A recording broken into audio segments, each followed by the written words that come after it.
Caros amigos que nos acompanham através da tvcei.com, nossos votos cordiais de muita paz. Aconteceu inesperadamente, naqueles mais de 600 anos, desde a lendária fundação do Império Romano, o templo da deusa Vitória tivera suas portas fechadas apenas uma vez. Isto porque essa ocorrência significava que o império encontrava-se em paz. As guerras que alargaram os horizontes de Roma, desde o mar Tirreno, por todo o Mediterrâneo, pelo Egeu, e pelas costas de muitos países, agora, quase que inesperadamente, apresentava-se em paz.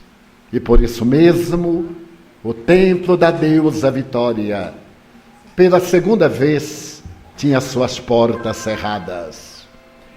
Este fenômeno peculiar causou estranheza aos historiadores do Império Romano, porque depois do fracasso do primeiro triunvirato, da morte de Antônio no Egito, demonstrando que o segundo triunvirato também terminava em um desastre, assomou à cabeça do Império aquele Caio Júlio César Otaviano, que se tornaria célebre e que daria ao século em que nasceu o seu nome. Isto porque Otávio, ou Otaviano, era um homem de complexão frágil, sujeito aos denominados golpes de ar que o levavam a resfriados continuados. Face a enfermidades adquiridas nas lutas da Bitínia, seu corpo estava sempre devorado por dermatoses, e por isso mesmo ele o resguardava em tecidos muito delicados, para impedir a purulação do tecido dominado pelas bactérias. Mas este homem frágil apresentaria uma força inesperável, a do caráter, porque conseguira trazer as rédeas do Império Romano às suas mãos vigorosas, e porque naquele período a sociedade terrestre, ao invés de receber no seu seio almas atormentadas, como Alexandre Magno da Macedônia, Aníbal o cartaginês, Cipião o africano, ou mesmo César, o conquistador da África, agora recebia no seu seio homens notáveis, dedicados às artes, à literatura, à poesia, dentre os quais nós poderíamos recordar de Salústio, Tito Livio, Mecenas e outros que cantavam aos deuses a glória do império. Muitas vezes, nas solenidades na Via Ápia, ou no Foro de Roma, o jovem e nobre imperador comovia-se até as lágrimas ao escutar os versos notáveis que exaltavam Roma, mais ou menos nas seguintes palavras: ó sol formoso, que diariamente enches o dia de luz, que na tua jornada de um lado para o outro da terra nunca possas ver nada que se equipare ao Império Romano. Na tribuna de ouro, Otaviano deixava-se dominar pelas lágrimas, porque ele havia compreendido que a felicidade de um povo independe dos decretos que se quisaram a respeito da ordem e das leis de justiça. O exemplo da dignidade de um povo deve originar-se nas altas cortes, especialmente naquela época no Senado, na cabeça das legiões, entre os governantes, para que o seu estoicismo e a sua nobreza servissem de diretriz para a massa popular, para o patriciado, a nobreza e também para a ralé. Ele havia dado exemplo dessa nobreza, porque ao tomar conhecimento que a sua filha entregava-se às alucinações do sexo em plena casa imperial, a sua mão nobre não tremeu ao mandá-la para o exílio na ilha da Pandatária, na Grécia. E quando mais tarde sua neta deixara-se sucumbir pela vulgaridade, o imperador encandecido, apesar de ter lágrimas nos olhos, também decretou seu exílio para que o povo soubesse que no seu governo a dignidade tinha prevalência. Numa das oportunidades, ele veio a saber que a imperatriz dedicava-se a experiências de venenos, fazendo que escravos fossem submetidos às experiências macabras, para poder utilizar desses tóxicos que não deixassem marcas nos seus inimigos políticos. E o imperador, mais uma vez, em holocausto de silêncio, manteve-a no tálamo conjugal, porém, com a separação de corpos, porque não era digna de administrar o império que ele governava. Perguntam os historiadores o que teria acontecido com esse povo belicoso que saíra dos pântanos do Lácio e conquistara praticamente o mundo conhecido. Somente mais tarde é que se irá descobrir que naquela época espíritos de rara beleza abandonavam a corte celestial para vestirem-se da indumentária terrestre, preparando a túnica nupcial para o noivado, com aquele que viria depois trazer a paz e a justiça e realizar a grande núpcia com a criatura humana. Israel fazia 400 anos que amargava o silêncio da boca celeste, como se a divindade tivesse lábios ou emitisse sons que silenciara a sua mensagem. Aquele povo cuja diretriz sempre fora exarada pela boca profética, nesses 4 séculos últimos, experimentava o opróbrio, a humilhação, a dominação da águia romana, que mandara colocar na porta do santuário máximo, o templo de Jerusalém, a efígie da dominadora das terras conhecidas. Inesperadamente, um dia, às margens do rio Jordão, numa val denominada Bet Abara, a casa da passagem, uma voz tonitruante começou a gritar: eu venho preparar-lhe os caminhos. Eu sou aquele que abre as veredas. Eu não sou digno sequer de acariciar-lhe as sandálias dos pés sangrentos. É necessário, acima de tudo, que eu diminua para que ele cresça. Tratava-se de Iocanã, a voz que trombeteava nas margens do rio, depois da sua longa peregrinação no deserto, alimentando-se de frutos silvestres e de gafanhotos, estando seminu, com a pele de um animal selvagem cobrindo-lhe as partes pudentes, e atadas ao corpo por uma corda infecta, a cabeça grandiosa, os olhos abertos como 2 estrelas, a expressão leonina, João, aquele que lavava as impurezas de fora para aguardar a chegada do Messias, anunciava que o esperado estava na terra e que era necessário que as criaturas humanas abstivessem-se dos erros, modificassem a estrutura do caráter e dessem lugar a novos seres que dormiam dentro deles. Eu vos batizo com água, dizia ele, às margens do sagrado Jordão. Mas aquele que virá após mim, batizar-vos-á com as chamas do Espírito Santo, lapidando-vos e ao mesmo tempo queimando as impurezas, para que vos possais tornar ovelhas dóceis do imenso rebanho da paz.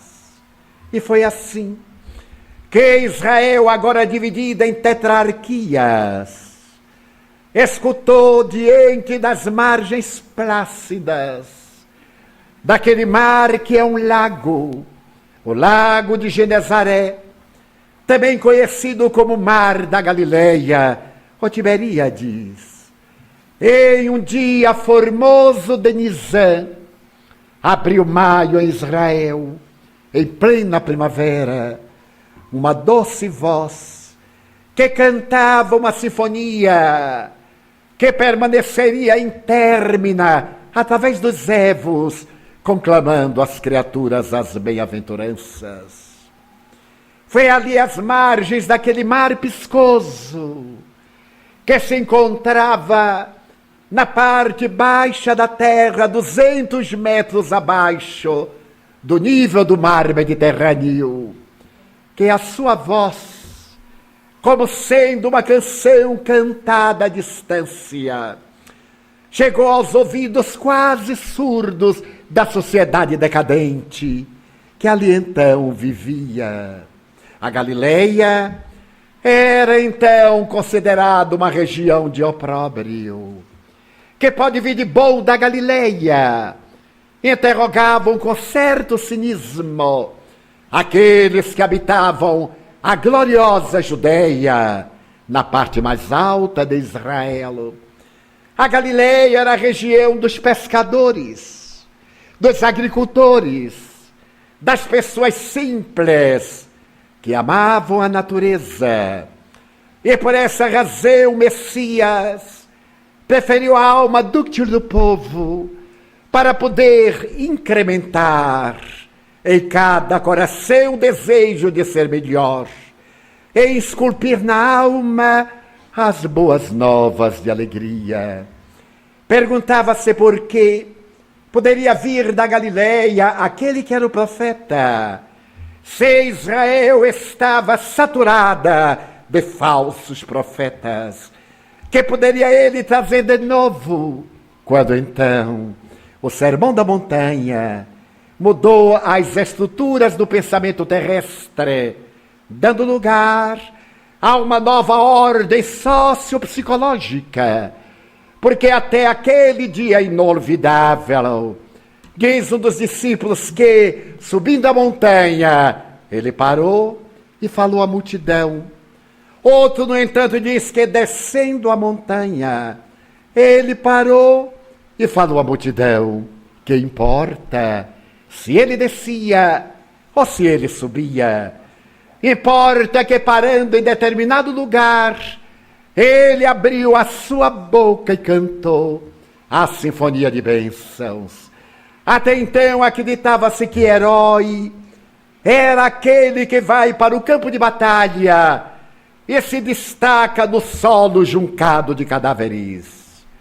Que vencedor é aquele que esmaga os que se lhe opõem.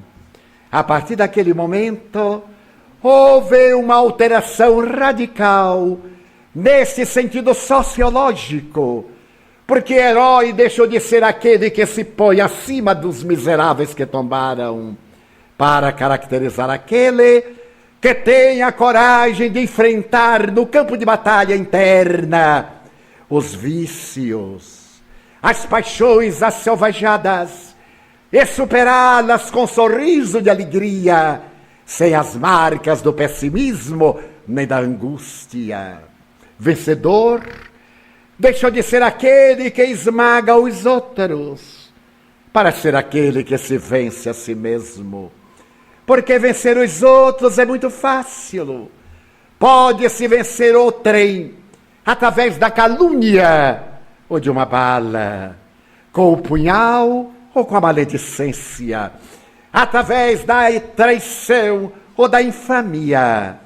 Mas para vencer-se a si mesmo, é necessário possuir o estoicismo de autopenetrar-se e arrancar do coração as sementes sublimes de luz para poder aquecer-se ao sol da verdade de dentro para fora.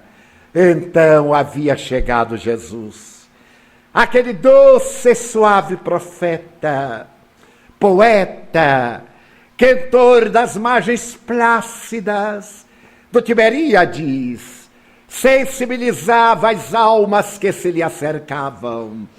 Assevera o espírito Joana de Ângeles que ninguém ficaria o mesmo depois de manter um contato com ele.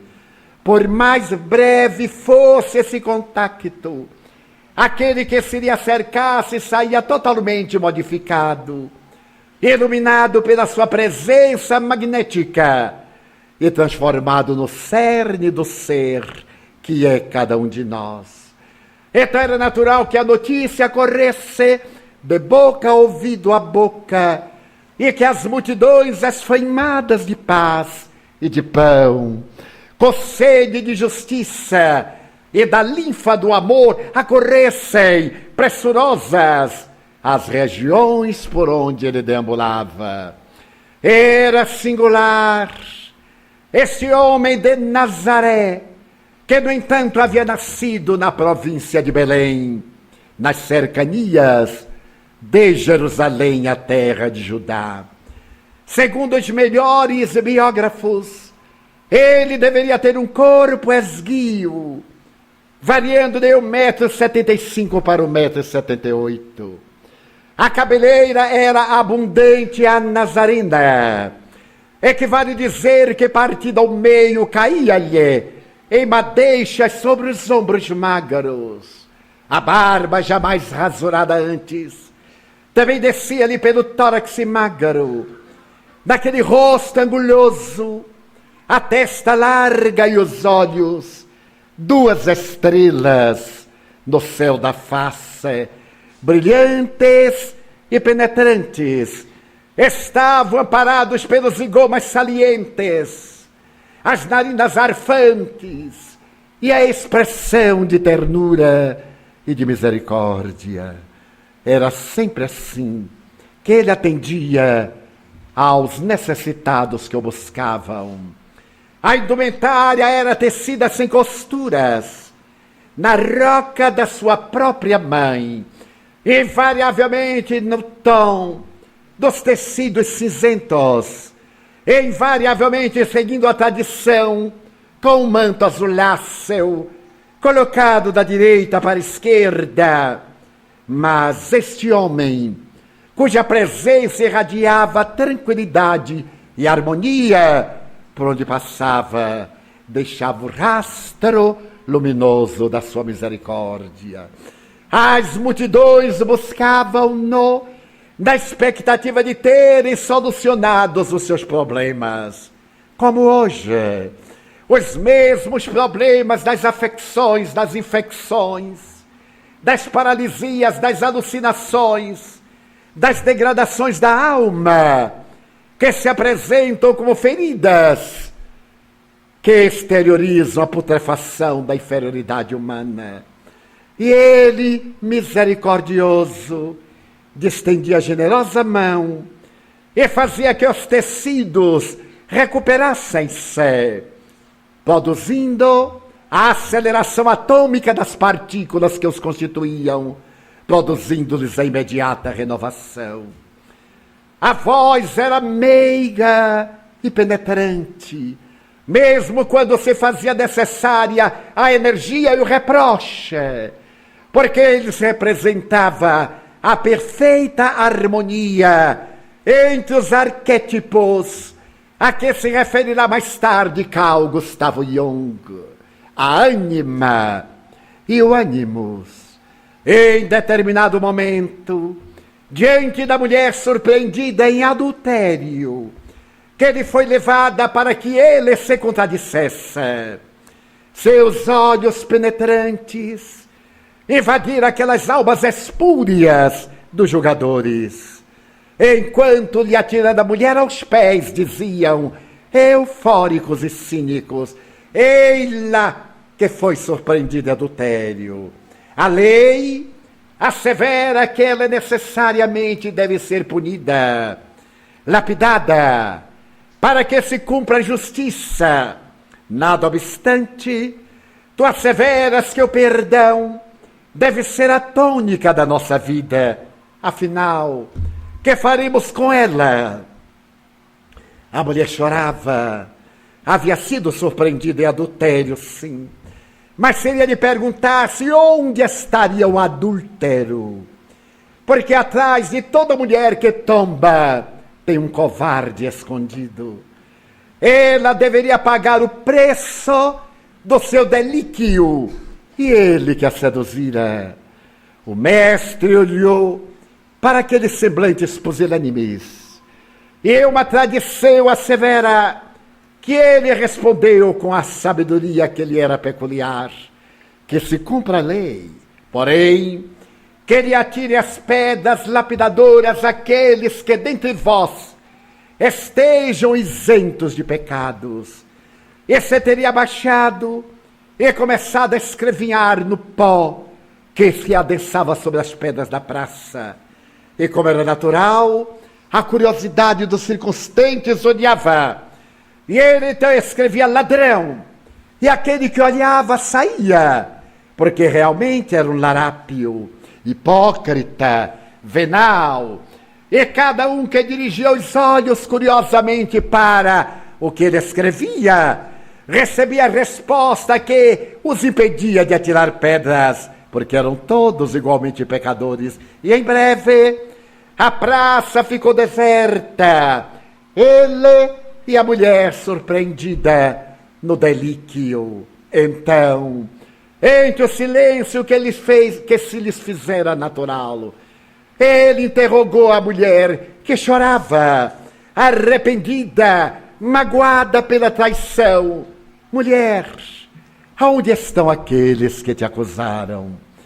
Ela só se deu conta agora, quando ergueu a cabeça e olhou em volta. E então respondeu entusiasmada, foram-se, Rabi, foram-se. Ninguém te condenou? Não, Senhor. Pois também eu não te condeno. Agora vai e não tornes a pecar. Aqueles que são adversários da lógica e do bom tom do Evangelho dizem que ele anuiu através dessa atitude com adultério, porque essas pessoas não sabem ler, são apenas alfabetizadas e não penetram no sentido das palavras. Quando ele disse que não a condenava, tampouco a absolveu, porque o problema era dela, não era dele. Não seria absolvê-la ou condená-la que iria modificar a estrutura do seu equívoco. Ele dava-lhe uma nova chance. Agora não lhe seria mais lícito equivocar-se, porque estava ela iluminada pelo contato com a verdade. E a mulher se foi, e narra o espírito Amélia Rodrigues, que naquela mesma noite ele se encontrava em Betânia, na casa dos seus amigos Lázaro, Marta e Maria, que visitava periodicamente a 7 quilômetros aproximadamente de Jerusalém, quando a mulher, surpreendida na sua alucinação, foi procurá-lo no silêncio de uma noite adornada por Selene e banhada pelo seu manto de prata, que parecia dar à terra uma tonalidade especial.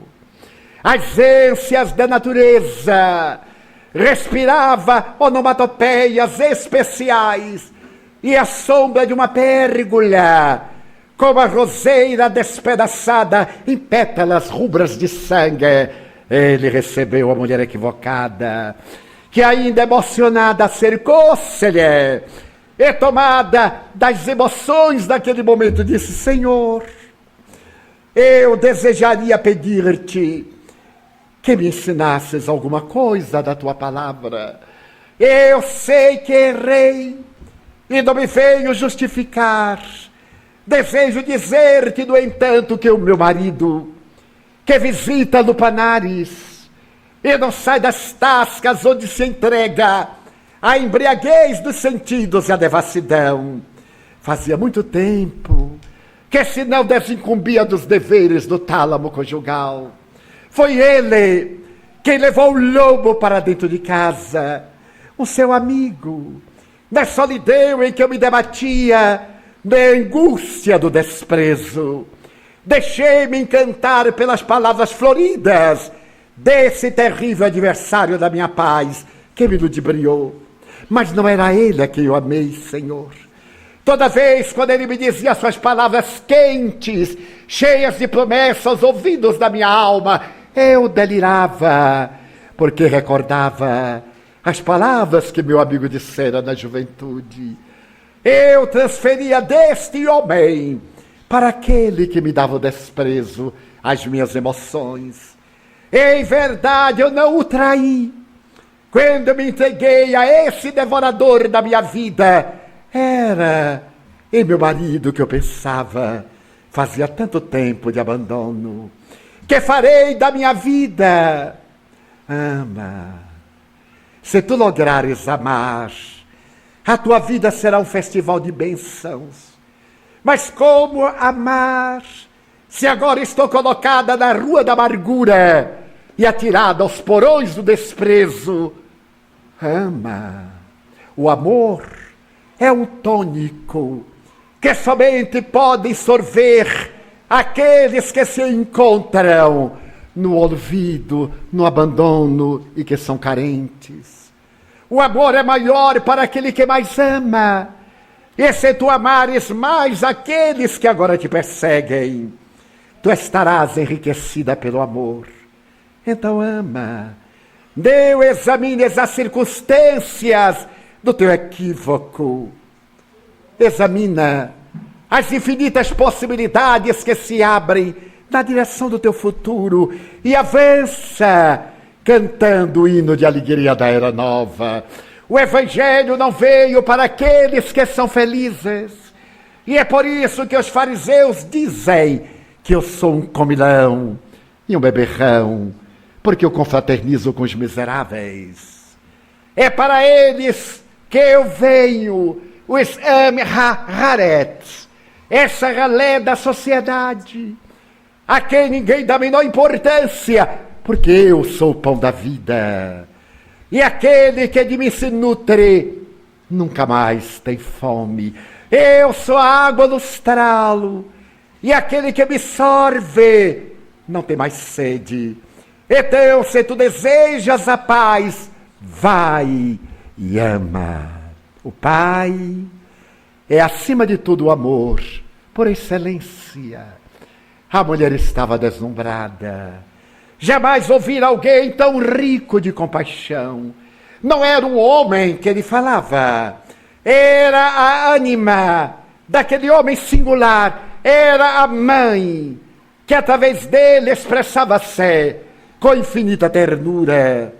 Ninguém te condenou, tampouco eu o faço.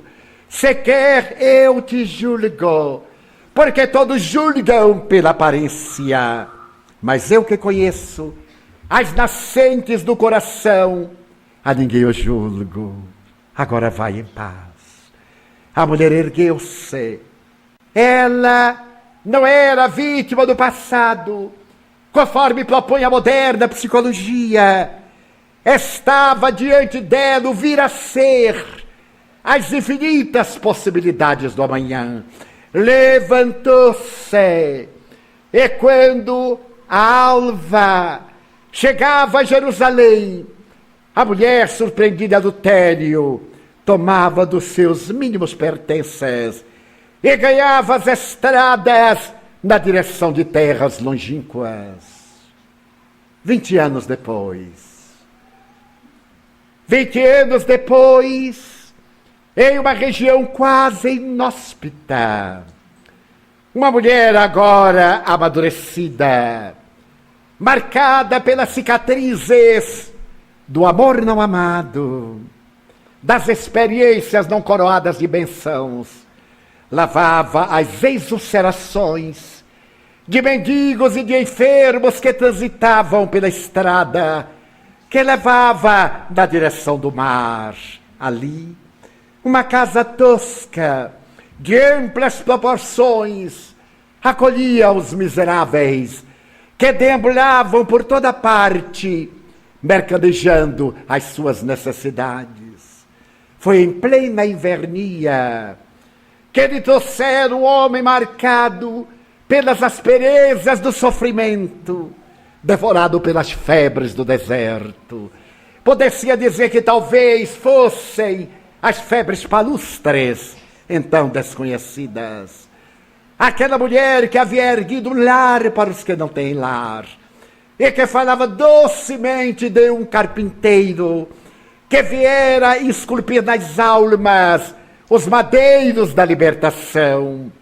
Ela o recebeu com ternura infinita, percebendo que ele delirava. Nessa noite de frio, de céu sem estrelas, debilmente clareada por uma lamparina de óleo que crepitava, ela limpa as feridas do homem, coloca pensos de água fria na testa e escuta-lhe o delírio que o macera e que o enlouquece. E então ela vai anotando das frases que lhe escapam dos lábios que eu não deveria ter feito isso. E por mais que ele desejasse coordenar o pensamento, as imagens fugiam-lhe. E ela de repente deu-se conta que estava diante do marido que a expulsara de casa. Ele, depois daquela cena dolorosa, descobriu que em verdade era a ela a quem ele amava. Visitava os bordéis, vivia com as meretrizes, mas era uma questão da época, da moda, como hoje. O erotismo, a sexolatria fazem parte do exibicionismo narcisista, dos aparentemente triunfadores vazios existenciais. Já também naquele momento, e ele asseverava que foi a única mulher a quem realmente amou. Ao perdê-la, deu-se conta do abismo imenso que se lhe abriu na alma. Procurou-a por toda parte.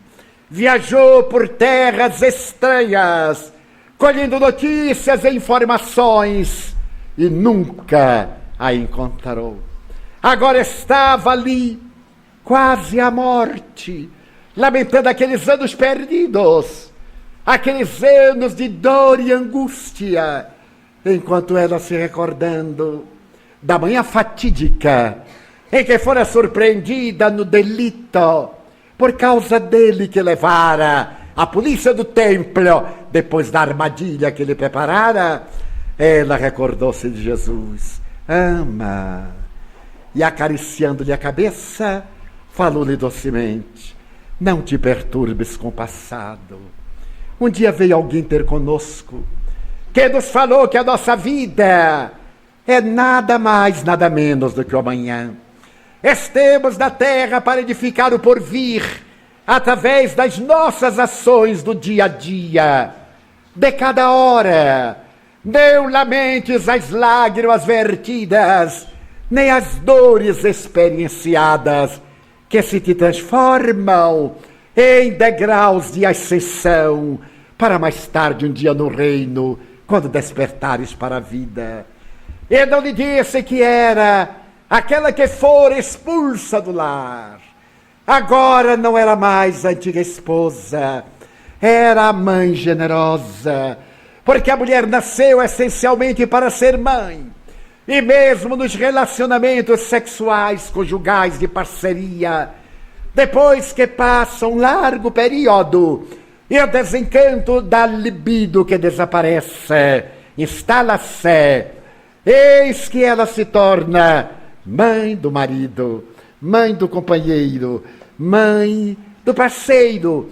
Quantas vezes eu ouço amigos meus olharem para a esposa, ei mãe. É naturalmente uma expressão freudiana, mas é de alguma forma o inconsciente da carência masculina, que tem nos seus hormônios a intrepidez, a coragem, a audácia, mas a ternura, a maternidade dúlcida é do coração feminino. Ele morre nos seus braços, enquanto ela balbucia uma suave canção galileia, falando da excelência do amor.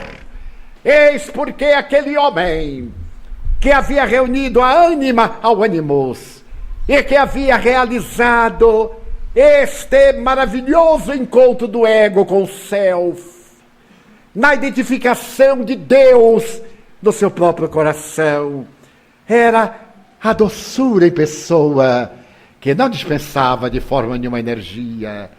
Como esquecer, por exemplo, que em determinada oportunidade os fariseus, os hipócritas, que atendiam às 615 imposições da lei, 365 proibições, que são determinações a respeito de cada dia do ano, e as outras de acordo com as exigências do corpo. Aqueles que se preocupavam com a aparência, e então perseguiam o rabi, porque amavam os miseráveis. Um dia ele dirá, na sua energia doce, nessa força que tipifica a masculinidade do ânimos, ó raça de víbora, hipócritas, sepulcros de branco caiado por fora, e dentro somente podridão. Até quando eu vos suportarei? É necessário uma energia masculina muito grande para dizer isso na face, porém dizer sem raiva. É claro que todos nós dizemos quando a ira, esse monstro, toma conta de nós e a descarga de adrenalina faz nos investir contra. É claro que nós dizemos, mas dizer sem ressentimento, sem revolta, na atitude pedagógica de que educa ou reeduca só Jesus, e continuar na sua tarefa sem dar a menor importância àqueles que eram os perseguidores. É natural que este homem singular atraísse não somente aqueles que tinham o corpo despedaçado pelas ulcerações físicas e morais, senão também aqueles jovens arrebatados que ouviram falar dele, que cantavam o reino dos céus e que eram atraídos como um dia em que os companheiros foram à cidade e ele permaneceu ali mesmo, nos arredores, conforme narram respectivamente Mateus 19, 16, 25, ou Marcos 10, 11, 26. A história do moço rico, quando o céu estava coroando-se de estrelas pelo declinar do sol, e o leque de plumas coloridas havia batizado as nuvens que corriam céleres no poente, enquanto a terra respirava suavemente o odor primaveril. Eis que um jovem passa, carregando na mão um cabaz de uva.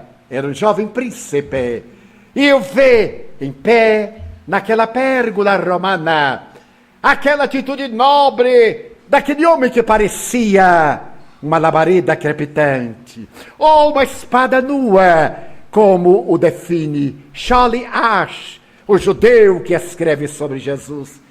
O rapaz fascina-se, e fascinado volta-se-lhe, e lhe pergunta, bom mestre, que é necessário fazer para entrar no reino dos céus.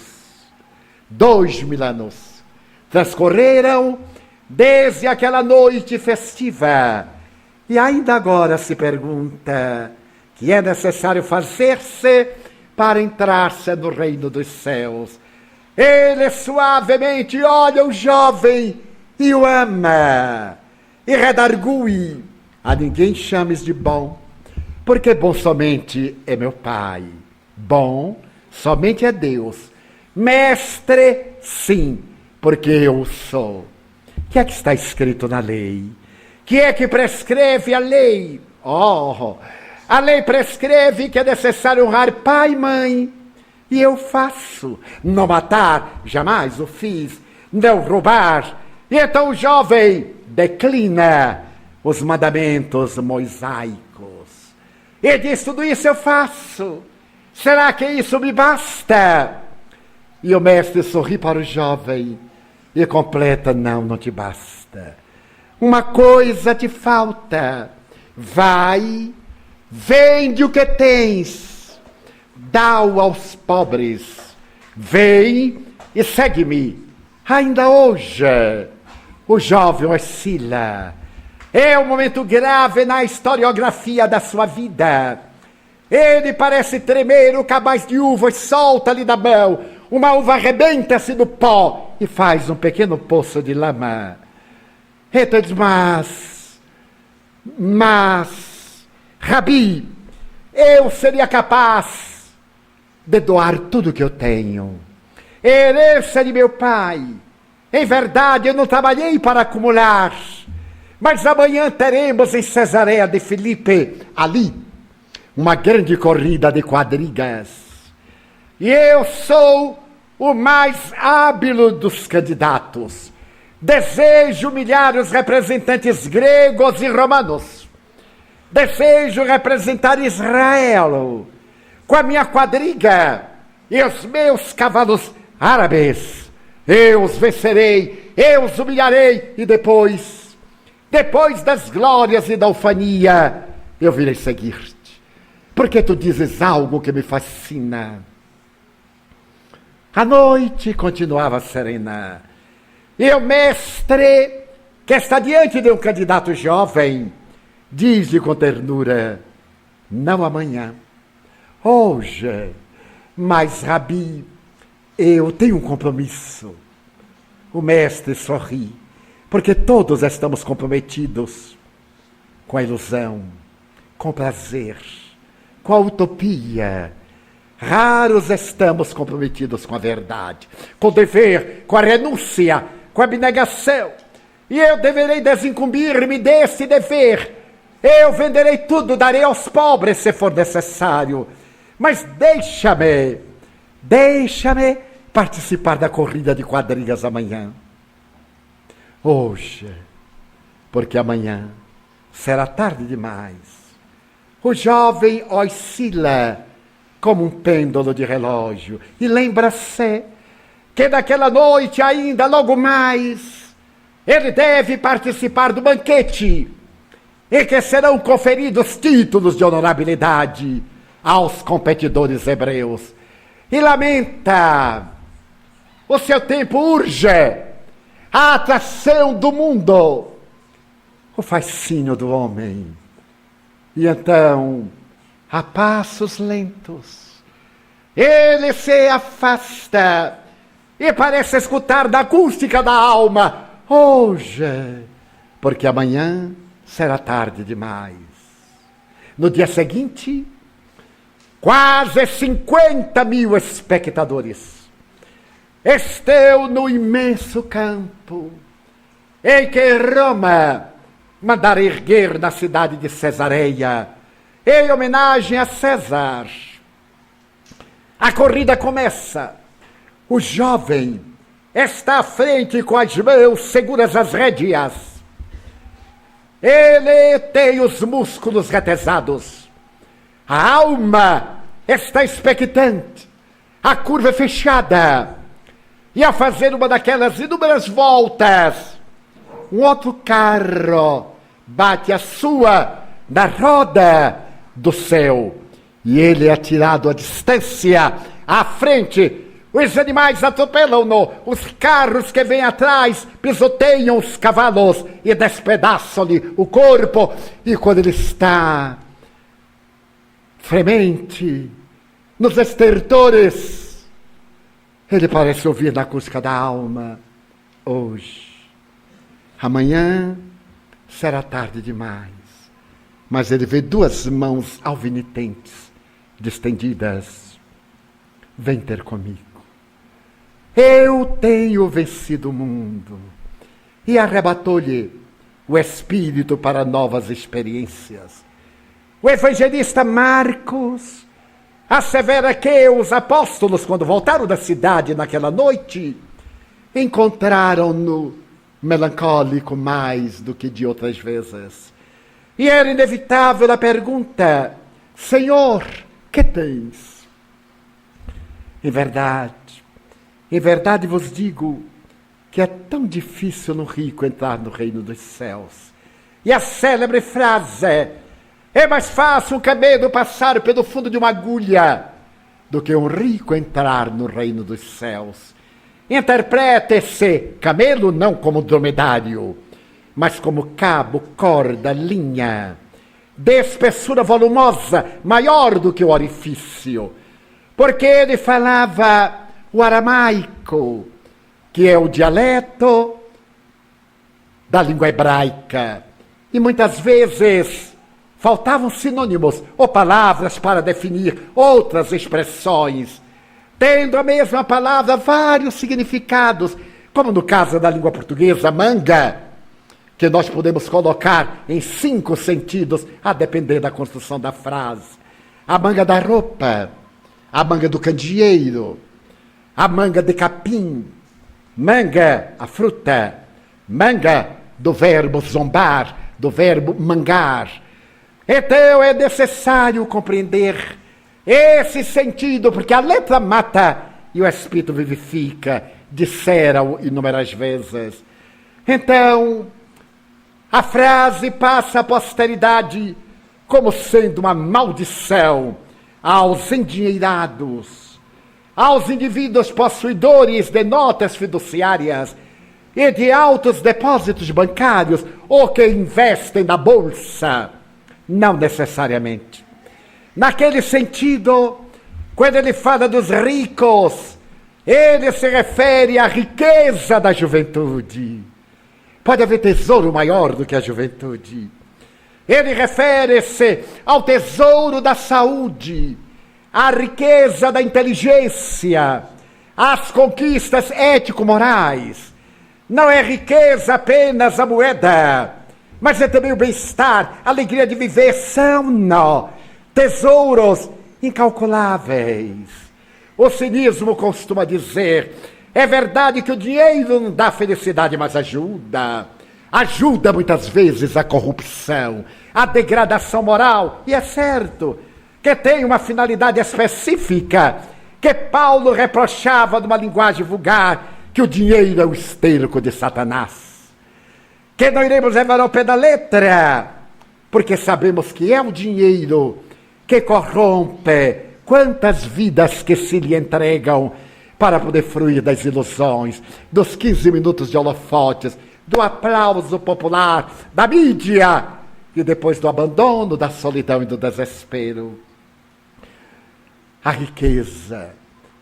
Passados 2000 anos quase, 19 séculos, veio o Espiritismo restaurar-lhe a grandeza moral, como assevera Allan Kardec logo no início do Evangelho segundo o Espiritismo. Ser examinada a sua proposta moral, há uma luz nova, sob uma nova óptica, para entendermos a grandeza dos valores éticos, para despertarmos para a realidade do ser e não do ter transitório e ser permanente. Veio a doutrina espírita e nos arrebata como um moço rico, não como a mulher que se deixou conduzir pelo amor e entregou a vida. Temos aí 2 grandes convidados: a equivocada que se regenera e o saudável que se perde a si mesmo. É nessa conjuntura que nós, convidados pela doutrina libertadora, abraçamo-la, entusiasmados. Eu me recordo dos anos juvenis que aqui foram relatados, daquele já remoto 1947, quando tomei conhecimento com a doutrina espírita, porque médium desde os 4 anos e meio, e espírita somente 20 anos depois, que o espiritismo penetrou a minha alma e me despertou. Meu entusiasmo era tal que eu já andava com as mãos nesta postura para fazer a caridade. A pessoa dizia: Valdo, tome-lhe um passe ali mesmo, para diminuir o problema.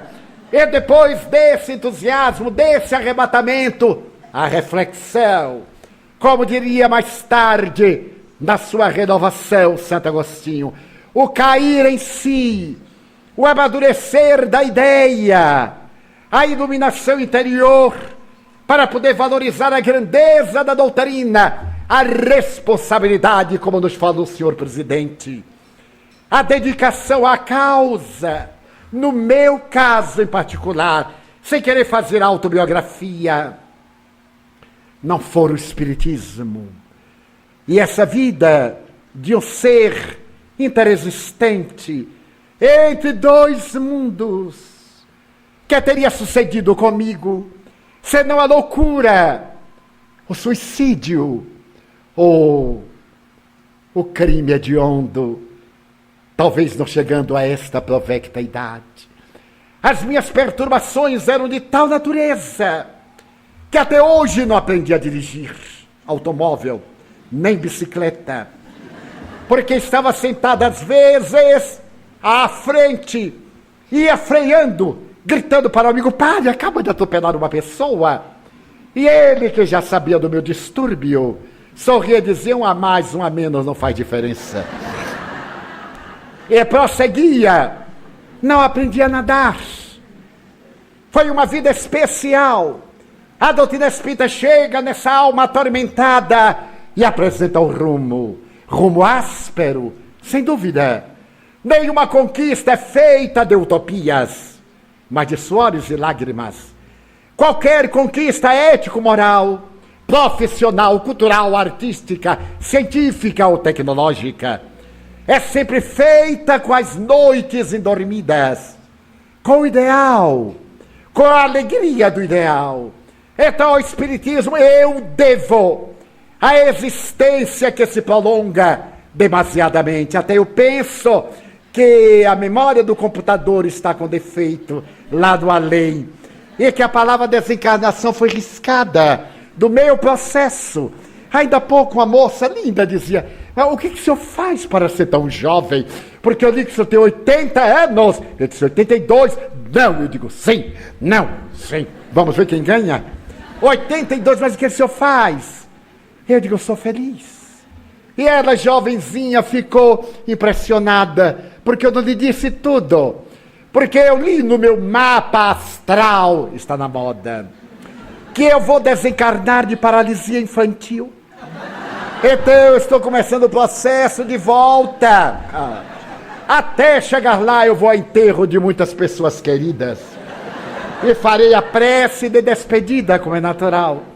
Então eu devo ao espiritismo a felicidade de haver-me retirado o véu da ignorância, de alargar os horizontes e ter me ensinado o sentido da palavra amor e a expressão kardeciana da caridade.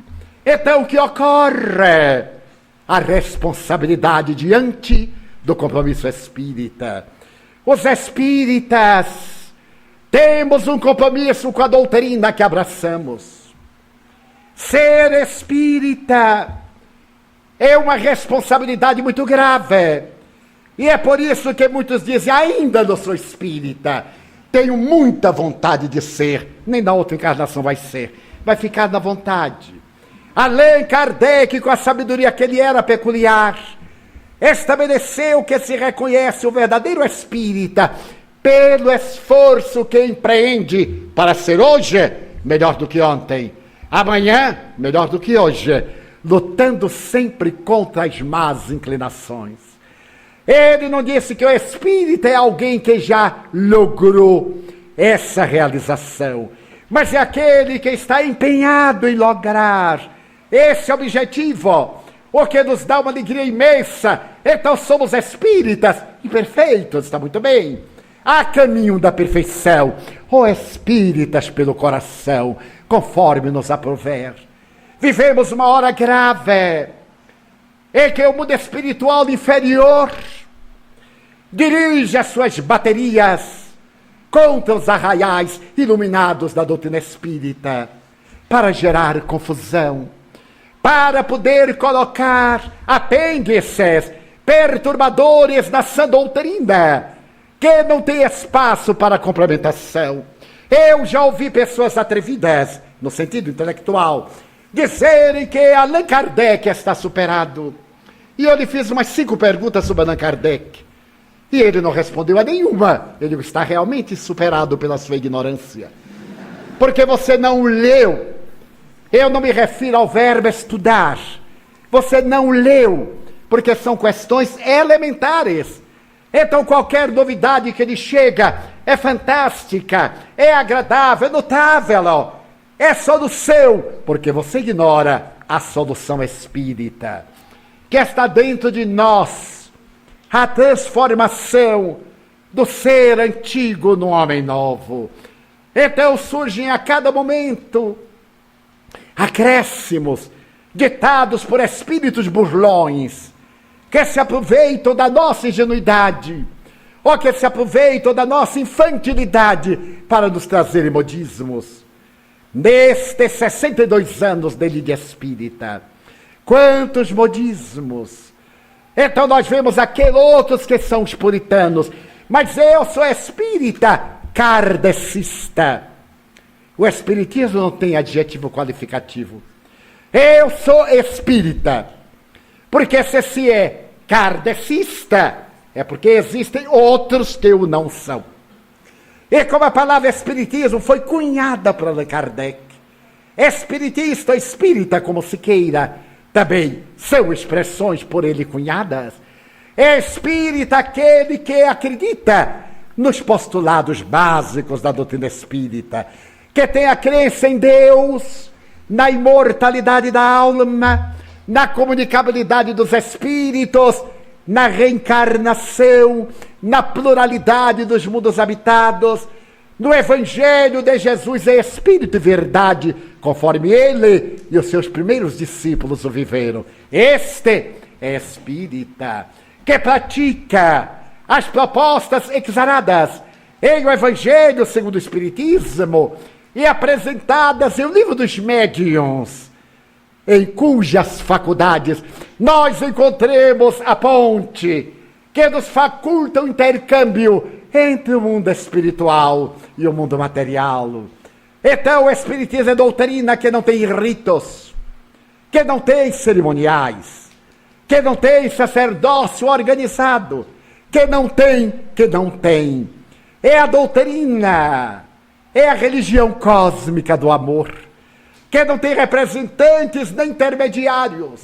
É a nossa consciência que um dia se desvela, porque é na consciência que está escrita a lei de Deus. Questão 621 do Livro dos Espíritos. Então nós temos o dever de preservar essa doutrina conforme a recebemos das entidades venerandas da geração que sucedeu Allan Kardec. E no Brasil, das entidades nobres, como o Dr. Adolfo Bezerra de Menezes Cavalcante, como Saião, Eurípides Barçanulfo, e como Chico Xavier, mais próximo de nós. No dia em que eu te disser algo que discrepe do que está escrito por Allan Kardec, falou-lhe Emmanuel, deixa-me de lado e segue Allan Kardec. Então nós temos um compromisso com a pureza da doutrina. Não me refiro aqui à pureza exterior, mas à preservação dos postulados espíritas, transformando as nossas vidas, sem nos deixarmos iludir pelos rituais, por algumas novas propostas apresentadas como mágicas, como se estivéssemos voltando à Idade Média, em busca do sobrenatural, do mágico, do extraordinário. O Espiritismo é a doutrina da razão. Então é melhor refugar 10 verdades a aceitar-se uma mentira, porque eu não aceitar a verdade é muito bom. Não prejudiquem muito, mas a mentira que se corporifica é muito grave pelos danos que proporciona. Então é natural que nesta casa dedicada ao Espiritismo, há várias décadas, preservemos a grandeza da doutrina que nos traz a figura de Jesus de volta, para que ele caminhe pelas avenidas tortuosas da atualidade ao nosso lado, para que ele saia da cruz em que o imolaram e o mantenha atado, como se toda a sua vida fosse aquela semana, aqueles dias da paixão, da amargura. Assevero, meus benfeitores espirituais, que a paixão de Cristo não foram aqueles dias, a começar do beijo de Judas, ao momento de extremes da cruz. A paixão de Jesus somos nós. Ele nos ama. E nós vamos encontrar numa bela carta de Paulo, nós o amamos a Deus, porque Deus nos amou desde antes. E amamos a Jesus, porque antes que nós fôssemos, ele já era, conforme o enunciou. Então é necessário que façamos uma reflexão e que nos perguntemos o que é que eu tenho feito da minha postura espírita. Eu terei assumido a possibilidade de ser como aquela mulher que foi para terras distantes e abriu uma casa de amor, ou eu deixei-o aguardando para poder ir à corrida de quadrigas. Ninguém pense que desejamos que voltemos àqueles dias longínquos em que se abandonava a civilização para fugir do mundo. De maneira nenhuma o ascetismo tem lugar dentro do movimento espírita. Estamos no mundo e deveremos viver no mundo, mas não usarmos das técnicas do mundo para podermos triunfar. Usarmos as técnicas do Evangelho para nos realizarmos como heróis de nós mesmos. É necessário que estejamos no mundo para que a nossa seja uma vida de exemplo. E aqueles que nos conheçam digam, mas eles são cristãos. Mas por que você sabe? Porque muitos se amam. Será? Às vezes, eu corro o perigo de abrir a internet. Tenho muito pouco tempo, tenho pouquíssimo tempo. Mas vem uma tentação, uma curiosidade. E abro uma sala, aliás, um cortiço. E vejo as discussões contra, a favor. Lá estou eu, exaltado, condenado, criticado, perturbado, perseguido e totalmente inocente. Como esquecer um dia que casualmente um amigo mandou um site e disse, Valdo, abra, você está lá. Eu acho tão bonito abrir um site. Tem outro nome que eu não me lembro. Então eu abri o tal do site e um jovem com arrobo dizia, eu detestei a conferência de Divaldo Franco. E aí falava horrores da conferência. Saía aos 15 minutos. Quer dizer, ele não ouviu a conferência. Ele só ouviu a proposta. Mas como deve ter afetado, ele foi embora para não ver o resto. Porque toda conferência tem uma proposta, uma discussão e uma conclusão. Às vezes começamos até com a proposta negativa. É uma das técnicas. Muito bem. E então ele disse isso, disse aquilo, fui embora. E o homem disse tanta coisa sobre mim e de mim. Que eu disse, mas será que eu fiz essa conferência? Eu proferi tudo, é mais ou menos gravado. Ele disse, vou procurar. E como ele dava mais ou menos as dicas, eu telefonei a este, aquele, consegui a tal da conferência malsinada. E fui ouvir, não tinha nada daquilo. Mas bem, acalmou. Na mesma semana, eu estava em uma atividade em Santo André, numa creche. Passo o dia para atender os amigos, para conversar. E veio um grupo de jovens. Então um deles dizia assim, seu Divaldo, nós é que somos de uma sala. Eu olhei a sala. E ali estavam. E então nós discutimos muito a doutrina na sala e tal. Eu digo, olha, já que vocês me falam de sala, eu posso ser seu avô, tanto biológico como avô espírita, tetravô, quadrivô, quindivô, o que for. Então, permita-me dar-lhe uma sugestão, à guisa de conselho. Não use a internet para detratar de ninguém. O mundo está cansado de tanta coisa espúria. Seja você quem dá uma mensagem de esperança. Transcreva uma página de um livro nobre da codificação, de um autor preferido.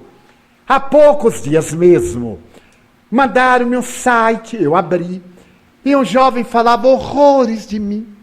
Eu então tentei conseguir na conferência para ver se ele tinha razão e aceitar a sua diretriz, porque ele podia dizer a mim e não colocar no ar para eu não saber nunca, que é uma grande covardia.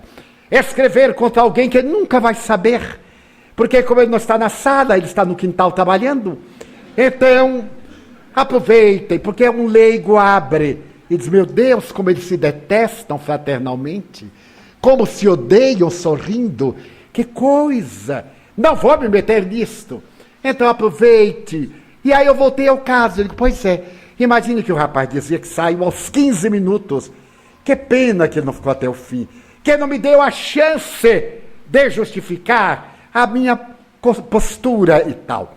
Então eu notei que um jovem ficou muito pálido, começou a tremer, disse, Divaldo, fui eu. Aí fui eu quem ficou pálido. Eu disse assim, você, meu filho, pois então eu vou ser muito franco, você foi perverso e foi covarde. Porque se você fosse um bom cidadão, e como você vai ser mais tarde, seu primeiro dever era comunicar-me a mim, porque fui eu quem falou, fazer as suas objeções, pedir esclarecimentos que eu tenho obrigação de lhes oferecer. Mas se ir para uma sala, mentir, porque é tudo mentira, não é, meu filho? É sim, senhor. Então, o que foi que isso lhe rendeu? Acusar-me? Eu continuo mesmo. E você, durante uma boa temporada, vai ficar com um conflito desnecessário. Porque está vendo como o Senhor da vida é.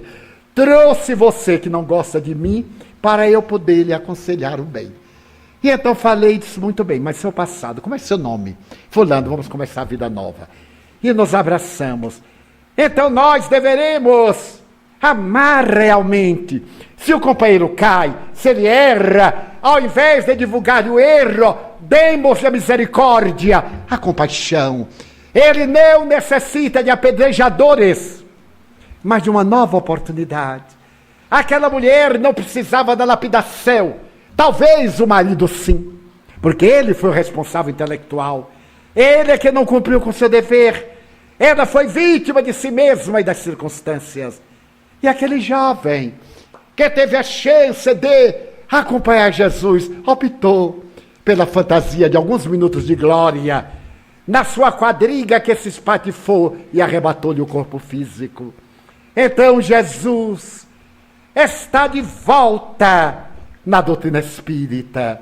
É uma honra podermos dizer-lhe que o reencontremos, que ele nos chama mais uma vez, porque nós somos trânsfugas do dever, que agora retornemos à seara de luz, a fim de nos reabilitarmos. Há muita dor na terra e em nós. O vazio existencial devora o mundo. A angústia, a solidão, a ansiedade geram a depressão, o transtorno, o síndrome do pânico. Quantas dores!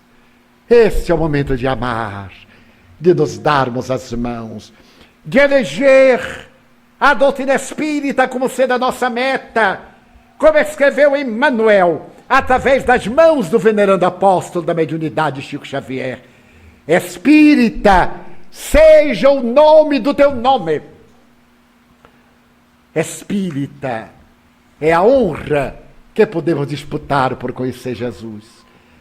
E no silêncio das nossas orações, pedirmos a esse doce, suave pastor que nos leve de volta ao seu rebanho, para que aconteça aquele mesmo fenômeno de Roma e a sociedade terrestre cansada de terrorismo e de violência, de degradação, de incúria e de agressividade, passe a experimentar o vento generoso da nova era, quando espíritos nobres estão reencarnando-se, para que na metade deste século, possivelmente, atinjamos o clímax da mudança de mundo de provas e expiações para mundo de regeneração, e a linguagem do amor substitua o nosso verbalismo de tanta complexidade.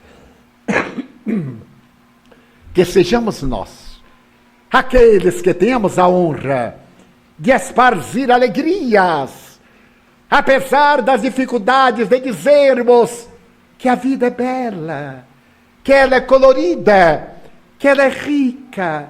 Ao invés da blasfêmia, da queixa, darmos a nossa gratidão cantando: Senhor, eu gostaria de dizer-te que é uma vida que é bela e é consentida. Muito obrigado, Senhor, por tudo que me deste, por tudo que me dás. Obrigado pelo ar, pelo pão, pela paz. Obrigado pela beleza que os meus olhos veem no altar da natureza. Olhos que veem o céu, a terra e o mar, que acompanham a ave ligeira que voa fagueira pelo céu de anil e se detém na terra verde salpicada de flores em tonalidades mil.